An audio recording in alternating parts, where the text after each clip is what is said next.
OGI webinar today. My name is Chris Posey. I'm the marketing manager at OGI. Today we're going to be talking about custom controls for QuikWater. Our webinar today will be led by Ken Bolte. Ken is a PLC technician here at OGI. He's been here about 5 years. This is actually our second QuikWater controls webinar we've done. You can view our first QuikWater controls webinar on our website. But today we're going to be taking a little bit of a deeper dive into QuikWater custom controls. Just a little bit about OGI. We've been in business for 30 years. We design, manufacture, sell, and service Terry water bath heaters and QuikWater direct contact water heaters. Of course, today we'll be talking about the QuikWater side, but if you follow us, follow our webinars, we'll be doing some Terry webinars in the future too. So it's our mission to design, engineer, and manufacture energy efficient process heaters for the comprehensive industrial process heat market. So that's a little bit about us. With that, I'm just going to go ahead and turn it over to Ken, and he will discuss QuikWater custom controls. Good morning. Today we're going to talk about some of the more customized controls options that are out there for the QuikWater heater. We're going to start with burner and pump stage controls, and then follow it up with remote monitoring and control capabilities. The burner and pump stage controls primarily deal with multi-tower applications, and in there we'll be talking about the transfer pump stage controls also for multiple transfer pumps, and then transfer pumps stage control with a variable frequency drive. In the remote monitoring and control capabilities, we'll be talking about using remote HMIs, using a Seymour web browser interface, and then, of course, your building automation interconnectivity.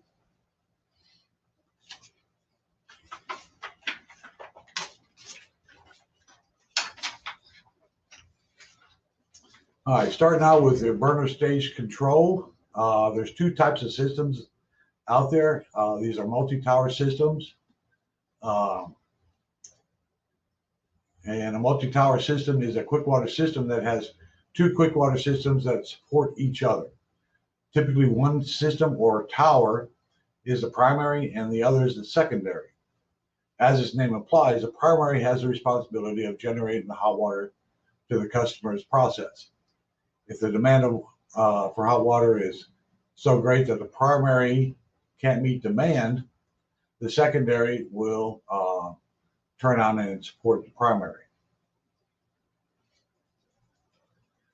To date, as I mentioned, there are two types of systems. The first is a system where you have two separate QuikWater heaters that are joined together.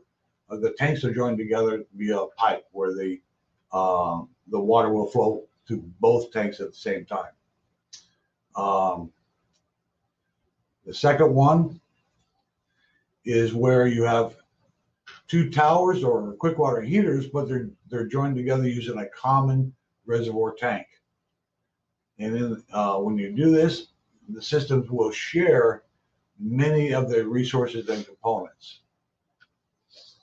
So today we're going to talk about how these systems will actually communicate, determine priorities, and so forth.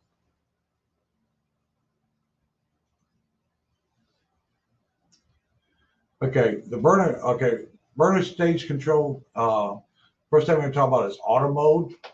These systems will work both in auto and manual mode.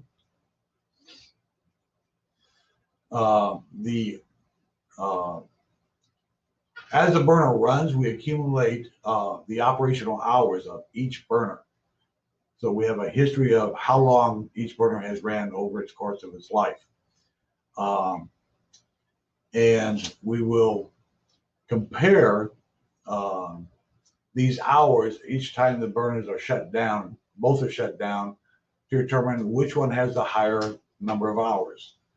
The tower that has the less amount of hours is going to be the primary, and of course the tower that has the least amount sorry, backwards. The least amount is primary, and the most hours is secondary.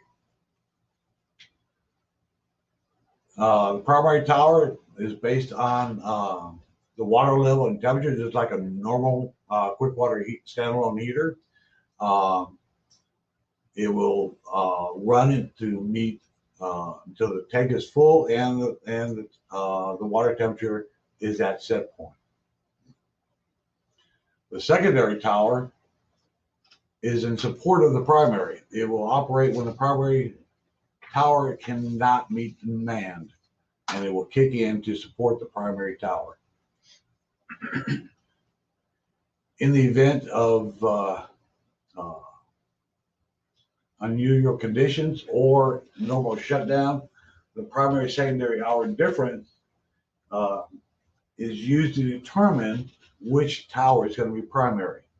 If that difference in hours is greater than 10 hours, then the process will analyze each tower and determine who's going to be primary.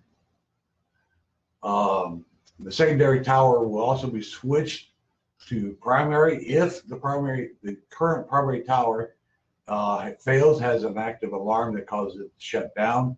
That way, you have no loss in heating capability for your water.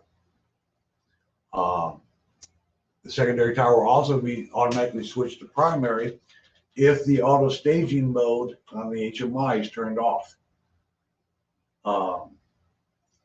Now, this means that you are actually putting the heater into manual mode. If for some reason you can't use the multi-tower operation, there is a capability for shutting off that multi-tower operation, at which point both towers will be switched automatically to primary mode. And the last thing that will cause it to switch from secondary to primary is if you have a communication loss between the towers.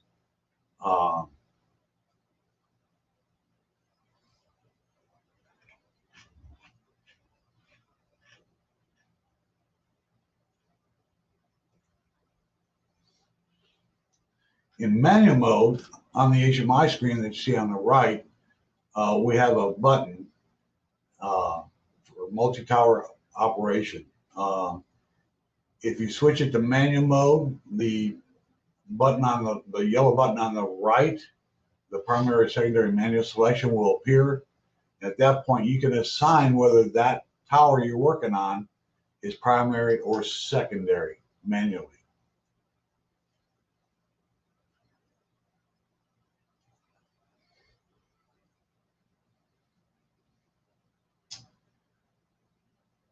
On the pumps, this is the application where you have multiple pumps. The picture that you're seeing on the right is an end view of a quick water heater that has two transfer pumps.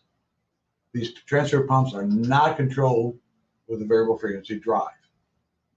Only one pump will operate at a time at full 100% capacity. The primary pump is the only pump that we'll be running, and the primary secondary logic is based on the operational hours of the pump. Again, we accumulate the runtime hours of each pump on the PLC, and when both pumps are shut down, we analyze the hours and determine which pump has the least amount of hours. And that particular pump will then be the new primary pump.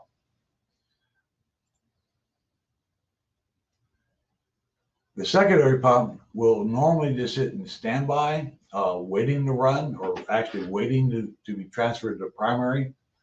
But in the event that the primary pump has a failure where it trips the circuit breaker, then the secondary pump will automatically kick in as primary and continue to feed water to your process.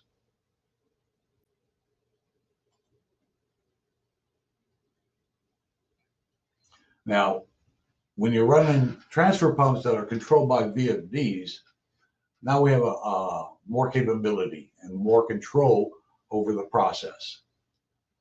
Both pumps will operate to meet the required output pressure.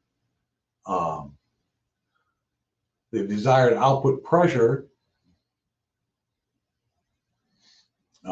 is set on the HMI screen. In the center of the screen there, you have the yellow box. That's where you will set how much pressure you want out of the system. In auto mode, both pumps, as I mentioned, operate based on the desired output pressure.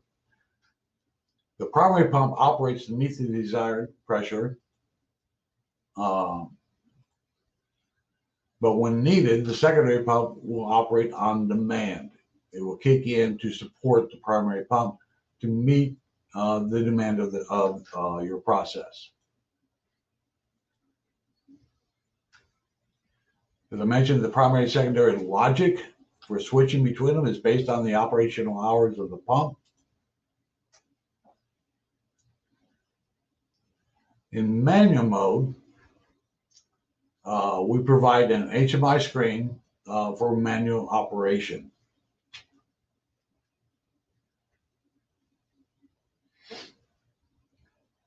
When you first bring up the screen, and at the bottom of the screen you have the two nose buttons, one for each pump.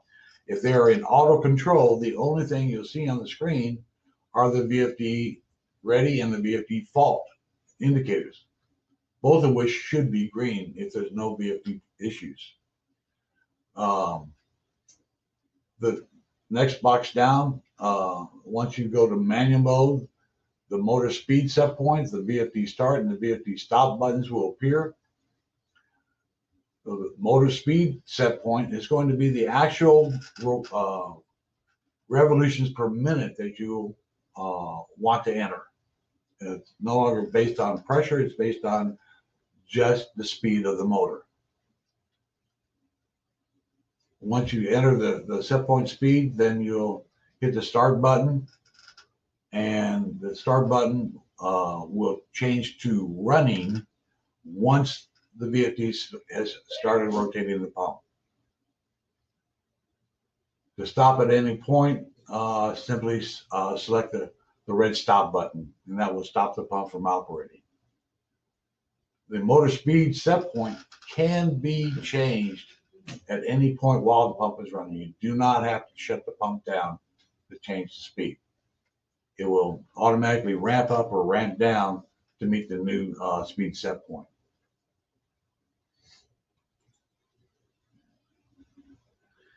If the primary pump, if you're working on the primary pump and you decide you want to switch it into manual mode, the secondary pump will automatically be switched into primary mode because it can no longer, as far as this is concerned, you may be shutting the pump off. And therefore, we want to maintain your pressure out to your process. We automatically switch the secondary pump to primary.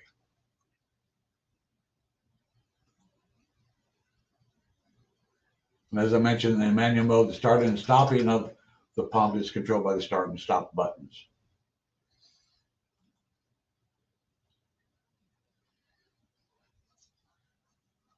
Okay, remote access.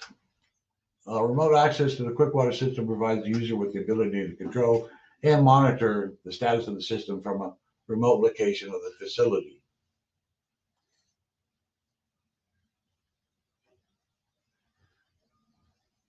The remote access can be accomplished through the following methods. The first is a remote HMI screen. This is an HMI screen in a panel that can be remotely located in the system, or the HMI on this QuikWater system can use a Seymour HMI. And the last method would be for a building automation system. And we're going to talk about each of these. The remote HMI, it's a secondary screen. As I mentioned, can be mounted to a remote location. The panel will have the HMI screen and a power and off switch. It can be programmed for full access control of the QuikWater, or it can be programmed for monitoring only of the QuikWater systems, so you have no control, you can't change anything. Or we can do a combination of the above using user-defined credentials, where you some people have monitoring only capability, others have full control of the system. And connection to the QuikWater system will be using a network cable. The remote HMI will have a unique IP address, so it doesn't cause conflicts. The Seymour HMI has the ability to provide a web browser interface to the QuikWater system. Typically, these systems are pre-programmed with 2 logins. The administrator, who has full access rights to monitor and control the QuikWater, and a technician level who has restricted rights. They can only monitor the status of the QuikWater. They cannot make changes to the operation.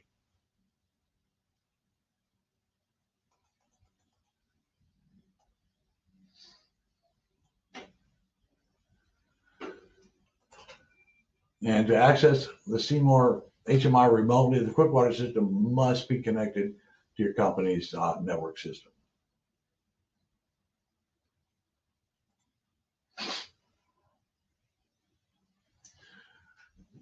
The building automation system, this is in the more sophisticated QuikWater systems that come pre-programmed with data points mapped to the I/O points for the building automation system integration. The types of I/O points provided are for alarms, control signals for operating the system, and then digital and analog data points for monitoring the status of the system. This could be water temperature, burn rate, and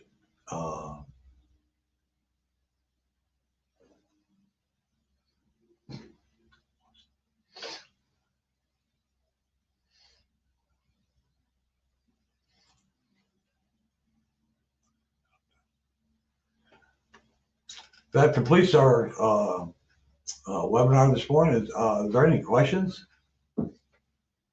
I forgot to mention at the beginning, if you do have questions, please post those in the chat console on the right side of your screen. It looks like we have one already from Tony. ASHIE 90.1 specifies VFD drives are required for water booster pumps. Does this apply to your systems? No, because we are not, if we ever use a booster pump on the system, the answer would be yes, we'd have to, but our QuikWater systems are not considered booster pumps. All right, take a few more moments in case anyone else has a question. Type those in the chat console.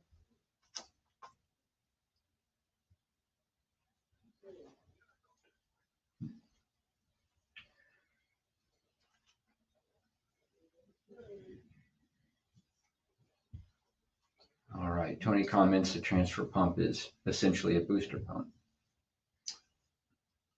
Well, Tony, I think that at this point, we will look into it and we will get back with you on this and get you a more formal answer. Yeah.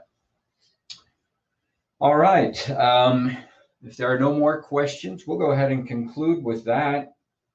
So thank you again for joining us today. Please follow OGI on LinkedIn, Facebook, Instagram, and Twitter. You can also find us at ogipe.com. All of the OGI webinars that we've done thus far available at ogipe.com/media. Not only will you find our webinar library there, you'll also find our video library there and our social media venues there. Next month, our webinar will focus on combustion basics. So we will be sending out invitations to that in a couple of weeks. We hope to see all of you there. Thanks, Ken, for being with us today. Thanks to all of you for joining us today, and we look forward to seeing you at OGI's next webinar. Thank you.